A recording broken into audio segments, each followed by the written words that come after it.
Jai SRIMAN NARAYAN. Jai SRIMAN NARAYAN. Jai SRIMAN NARAYAN. I pay my obeisances to my spiritual master, Srimad Jagat Guru Sudarshan Acharya Ji Maharaj. I pay my obeisances to Lord Sri Ramanuj. I pay my obeisances to the Purva Acharyas. I pay my obeisance to the 12 Alvars. I pay my obeisances to Mother Lakshmi. And I pay my obeisances to Lord Sriman Narayan. I welcome all of you. I welcome all of you physically here at the Sri Narayan Dham.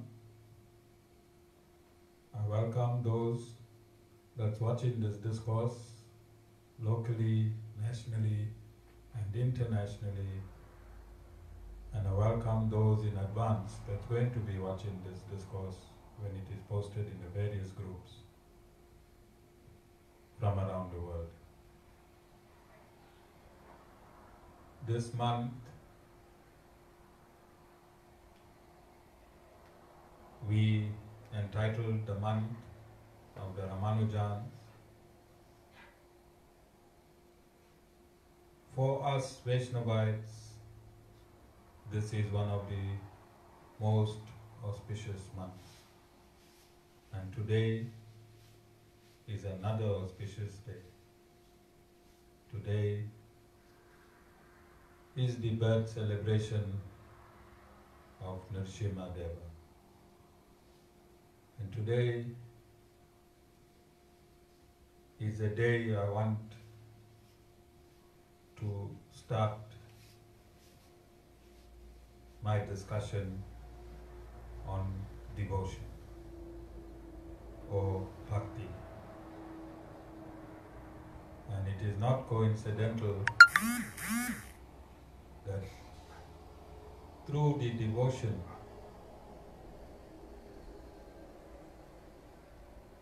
of Prahlad Maharaj, on this day, Lord Sriman Narayan, in his fourth incarnation or avatar, came out of a pillar and killed the demon Hiranyakashipu. And Lord Narsimha Deva was so angry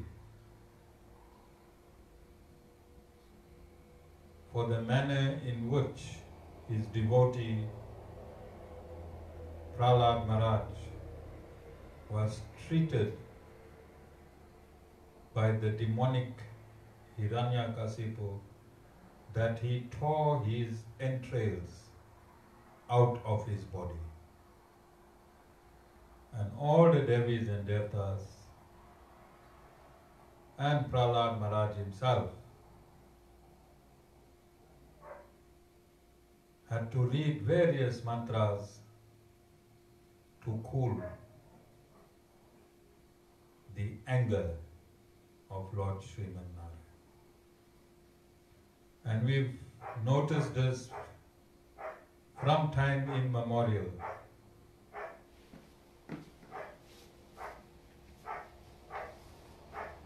That whenever a devotee of the Supreme Personality of Godhead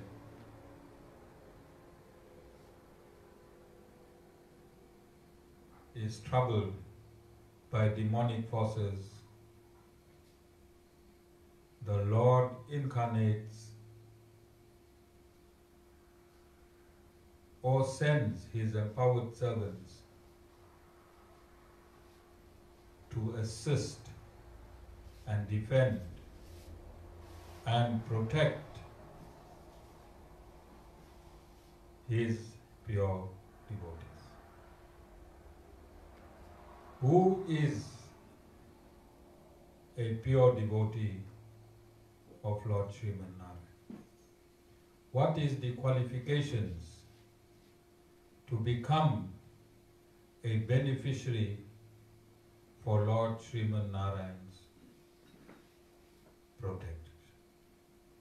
And in this marathon satsang, we will attempt to reveal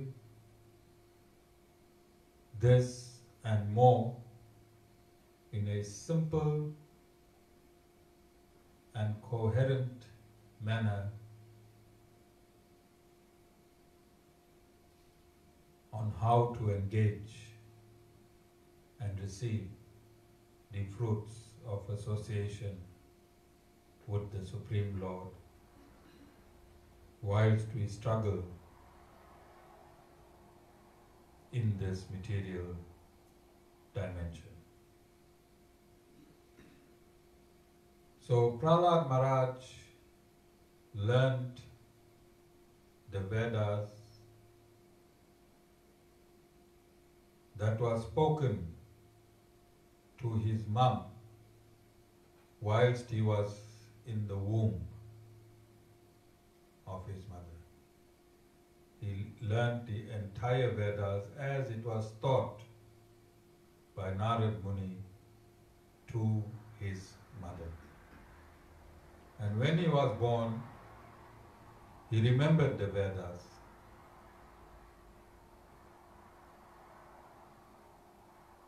And he became a pure devotee of Lord SRIMAN NARAYAN. His father was a demon who had attained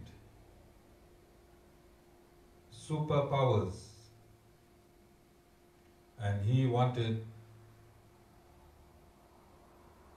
to replace Lord Narayan and also avenge the death of his brother by Lord SRIMAN NARAYAN. Prahlad Maharaj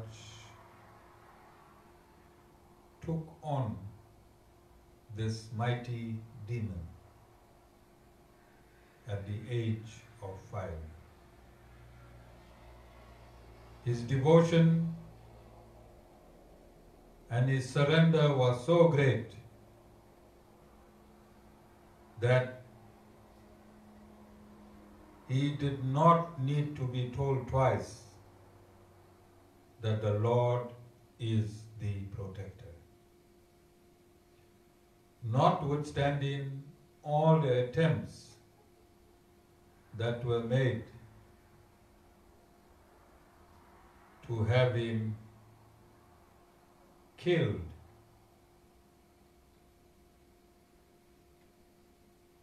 Prahlad Maharaj had absolutely no doubt that the Lord will protect him. And when it came to that point where Hiranyakashipu asked Prahlad Maharaj, "Where is your Lord now to protect you?" Lord SRIMAN NARAYAN came out of the column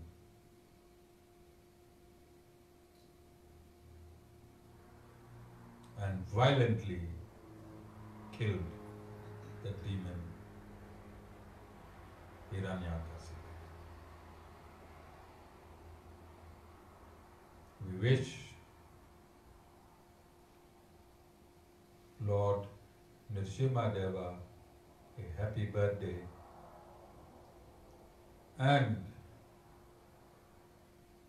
like Prahlad Maharaj, I have total confidence that whoever has devotion for Lord SRIMAN NARAYAN, he will appear in his form as Narsimha Deva and offer his protection. This I have repeated is history. It is not a myth. This really happened. And then linking on to devotion. From today, I want to start my discourse on the 12 Alvars. And since the beginning of our celebration of the month of Alvars from the 28th of April, in the background we had the composition of the poems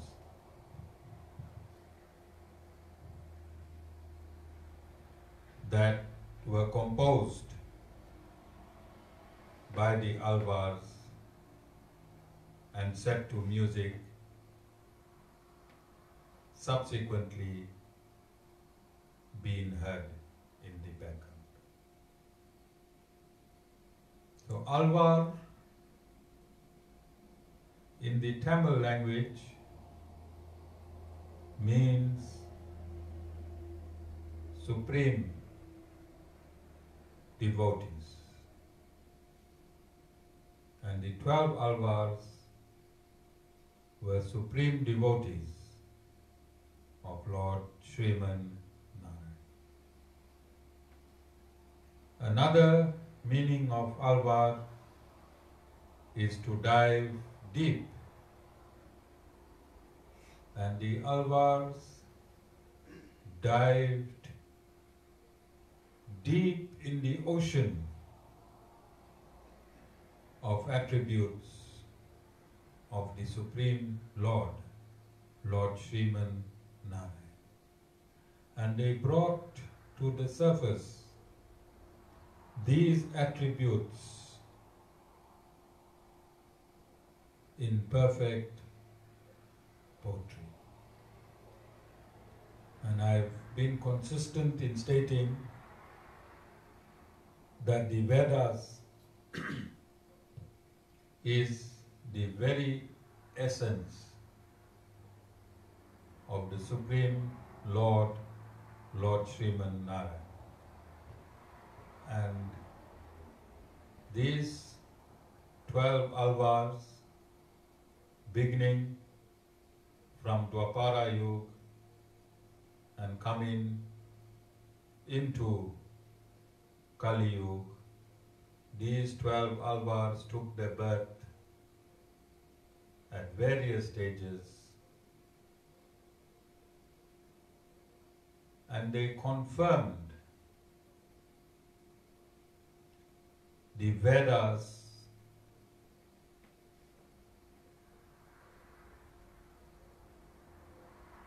with total devotion, and their devotion spilled out from their hearts in the form of poetry in the Tamil language. All these Alvars were born in South India. And this is how far back we can trace the Tamil language. For Dwapara Yuga happened more than 5,000 years ago. And the Tamil language has been in existence in reference to these poetries more than 5,000 years ago. And together with the Tamil language in South India, in excess of 5,000 years ago, in North India, Veda Vyas wrote the Vedas in Sanskrit. So these two ancient languages has been existing side by side, and we can trace these languages in excess of 5,000 years. And this is very, very important in Sri Vaishnavism. This singing in devotion or expressing in poetry in total devotion the outpourings of the 12 Alvars. And I have stated consistently that the Supreme Lord did not give mankind an opportunity to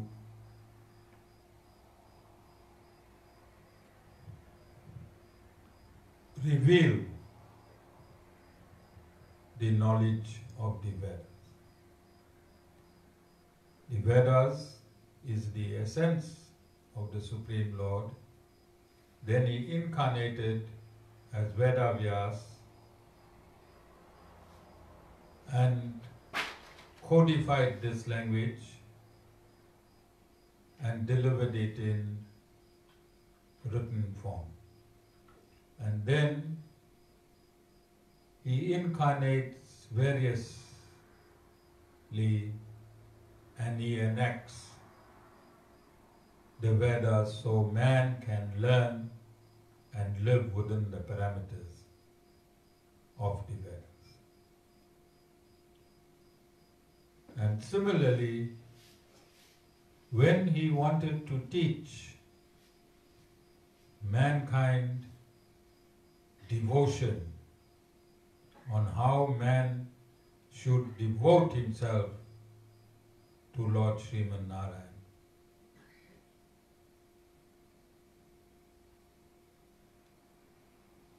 he incarnated as the 12 Alvars and showed man how to devote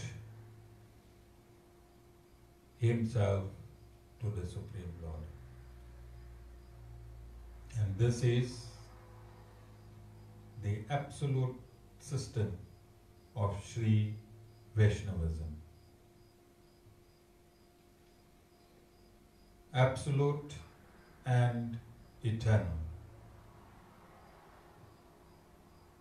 This system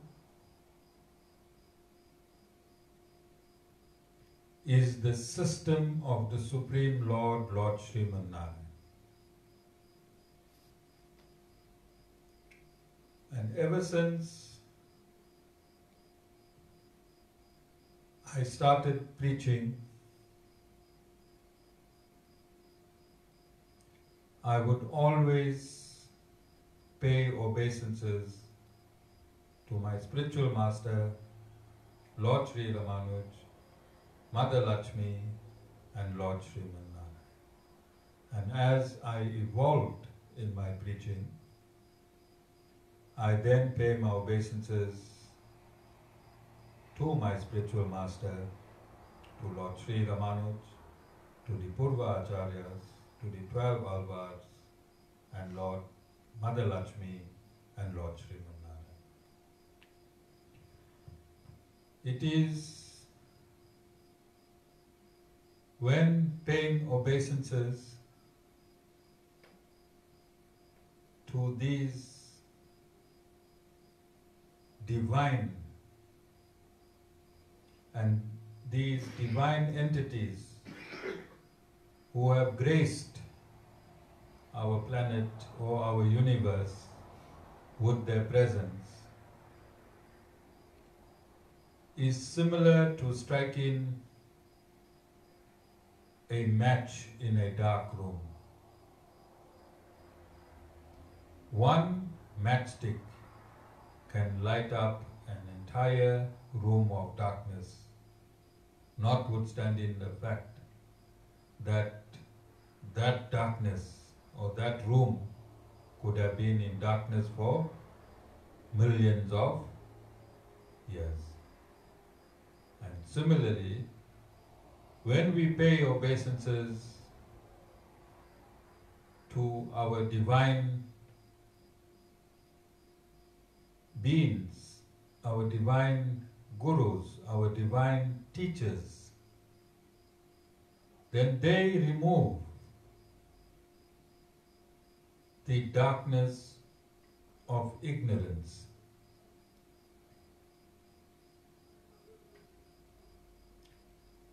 From those who are in the presence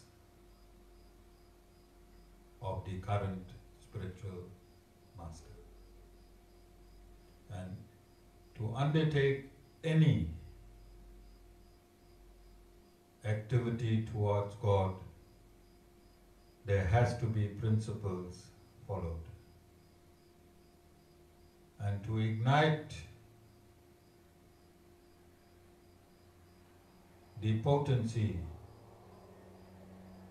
of these divine entities, one must be in absolute humility, in total surrender and total devotion. Then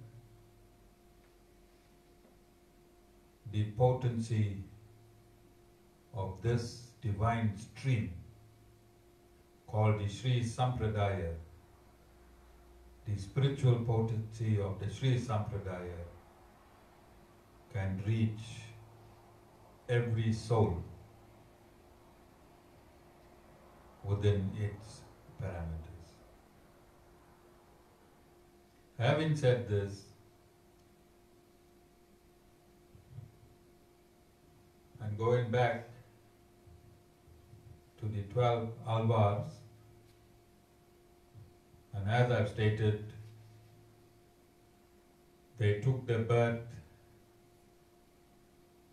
from Dwapara Yuga into Kali Yuga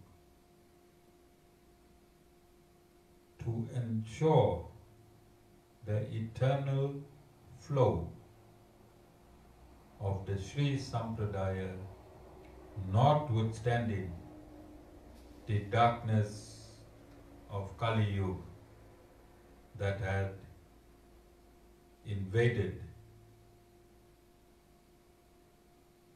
divinity in our planet.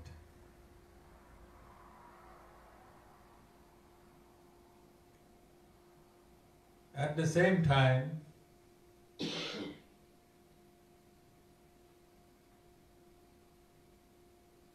Vedavyas compiled the Vedas, and from him,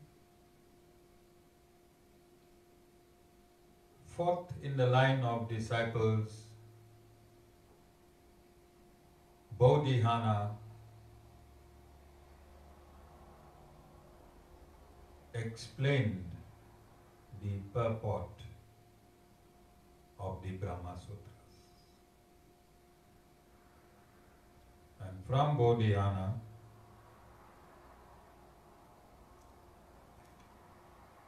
in a line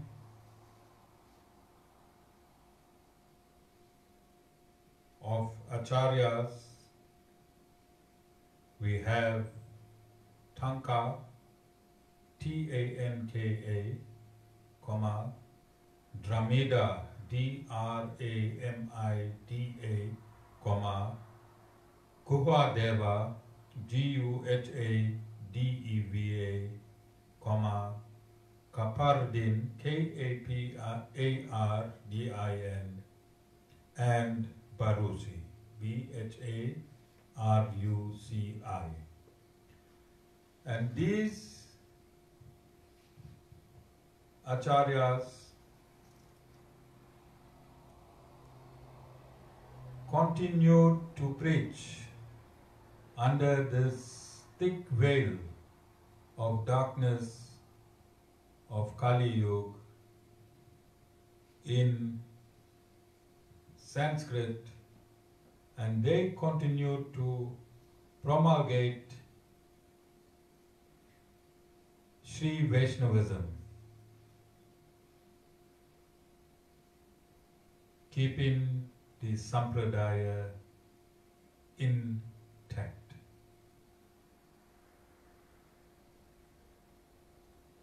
And on the other side, in South India, the 12 Alvars, in their devotion, expressed their devotion to the Supreme Lord in the form of poetry. Now we've stated that Vedanta has 3 authorized scriptures: the Vedas, the Bhagavad Gita, and the Brahma Sutras. And these 12 Alvars sang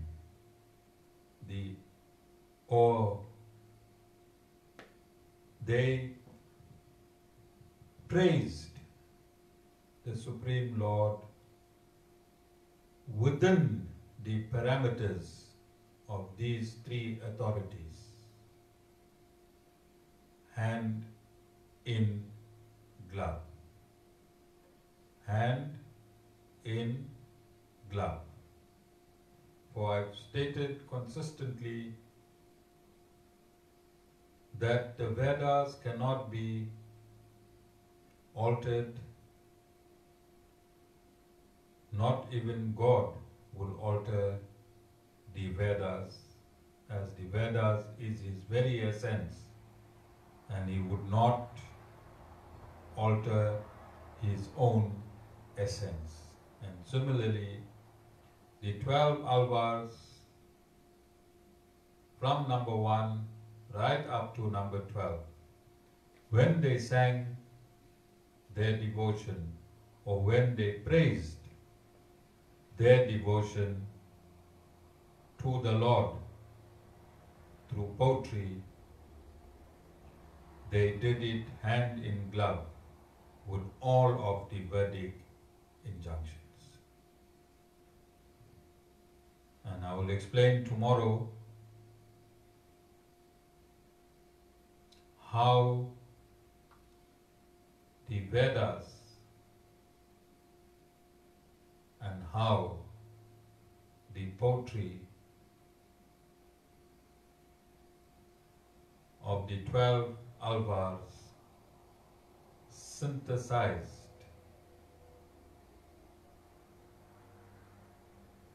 into absoluteness, and that absoluteness is flowing currently to date in the Sri Sampradaya, and is the pulse of the Sri Sampradaya that is pulsating on this planet Earth even today. Jai Sriman Narayana.